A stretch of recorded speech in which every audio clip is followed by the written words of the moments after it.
Des doigts et des orteils emportés, des visages déformés par la lèpre. Nous sommes à Marchou, village situé à 5 km de la ville de Bingéville.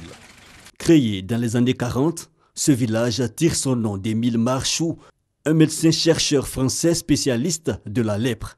Par le passé, vous savez que la lèpre était une maladie un peu honteuse.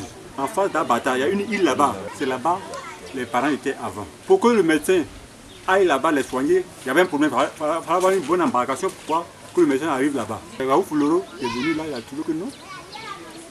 Le médecin, c'était des Européens à ce moment, qui allaient venir puis traverser chaque fois, et puis souvent, il ne trouve pas de personne, et puis ils repartaient. Donc il fallait que les gens viennent sur ce site actuel. Il y a quelques années, Marchou abritait une centaine de malades de la lèpre. Mais aujourd'hui, il n'en reste que quelques-uns. Aujourd'hui où je parle, sur les 400 malades que nous avons, qui étaient là avant qu'ils ne soient nés, aujourd'hui il ne reste que 10 malades.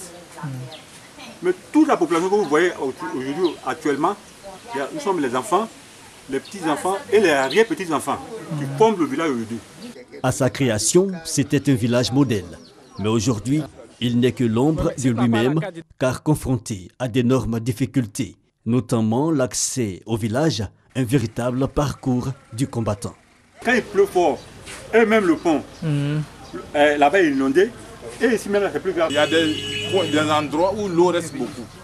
On ne parle pas de bitume, simplement la terre rouge pour permettre aux véhicules de rentrer facilement. Autre préoccupation pour les populations, les latrines du village dans un état qui laisse à désirer. Alternative à trouver, se soulager dans la lagune.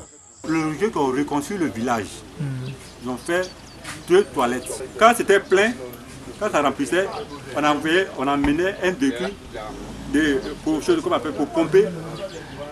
Mais c'est rempli jusqu'à c'est débordé. Donc ça dit qu'on ne peut plus même aller aux toilettes là-bas. Donc j'ai oublié d'aller au bord de la lagune, quelque part, pour mettre à l'aise.